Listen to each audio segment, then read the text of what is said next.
Ano ang mas maganda, VUL or mag-BTID ka? Para sa akin, walang one size fits all sa insurance. Depende pa rin yan sa'yo. Pero kung makapag-decide ka for yourself, ito yung mga dapat mong malaman. Sa VUL, may insurance and investment in one. May fund value na pwedeng ma-withdraw. Eventually, may fund manager na mag-i-invest for you. Pero, mas mahal ang premium niya kesa sa term insurance at hindi guaranteed ang return. Depende ito sa galaw ng market. Sa BTID naman or buy term invest the difference, mas mura ang term insurance kaya may extra ka pang invest. Control mo kung saan mo gusto mag-invest, pwedeng sa stocks, mutual funds, MP2, etc. Pwedeng mas malaki ang kitain ng pera mo kung marunong kang mag-invest properly.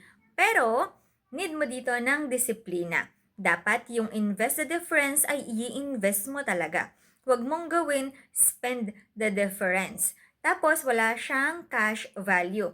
So, pag natapos na yung term, tapos na rin ang coverage at wala ka na ring makukuha. Ang magandang tanong siguro ay kung alin sa dalawa ang mas pasok sa budget, goals, at preference mo. So, alin sa dalawa ang mas okay sa'yo? VUL or BTID? Pwede natin pag-usapan yan. Send a message now. Thank you. Sa love drive.